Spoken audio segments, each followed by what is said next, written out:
राज्यातल्या बातम्या पाहिल्यानंतर आता वळू आपण क्रिकेट विश्वाकडे। टीम इंडियाचं पाकिस्तानच्या संघासमोर 176 धावांचं आव्हान आहे।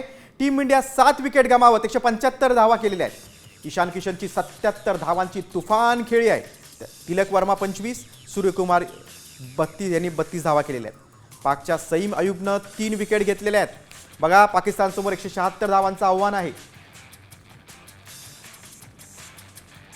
T20 विश्वचषकात भारत पाकिस्तान महामुकाबला रंगतोय। श्रीलंकेमध्ये हा सामना होतोय। ईशान किशनची 77 धावांची तुफान खेळी आहे।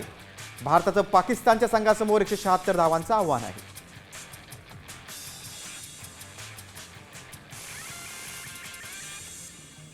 आपण अधिक माहिती घेऊया क्रिकेट विश्लेषक सुनंदनजी लेले यांच्याकडनं। सुनंदनजी, आज संपूर्ण भारतात महाशिवरात्र सण आहे। हर हर महादेवचा गजर होतोय। सगळ्यांना वाटते की टीम इंडिया पण जिंकणार, काय सांगाल?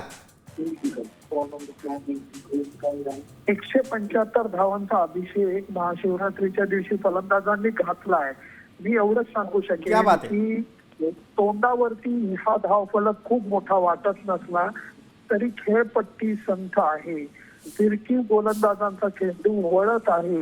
याचा विचार करता भारताच्या 3 फिरकी गोलंदाजांनी योग्य कामगिरी केली तर भारताला विजय मिळवणं अशक्य नाहीये। सुनंदनजी, पण तरी कुठल्या गोष्टीचं आव्हान वाटते तुम्हाला भारतासमोर?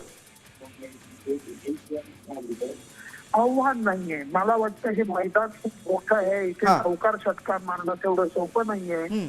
त्याचा विचार करता भारताकडे 4 गोलंदाज मोठे, बुमराह आणि 3 फास्ट बॉलर यांनी जर का योग्य मारा केला तर पाकिस्तानी फलंदाजांना ही धावसंख्या पार करायला खूप कष्ट करायला लागतील असा माझा अंदाज आहे।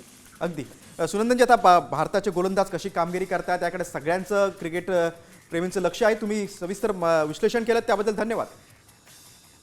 भारताचं पाक समोर 176 धावांचं आव्हान आहे। आता भारतीय गोलंदाज कशी कामगिरी करतात याकडे सगळ्यांचं लक्ष आहे।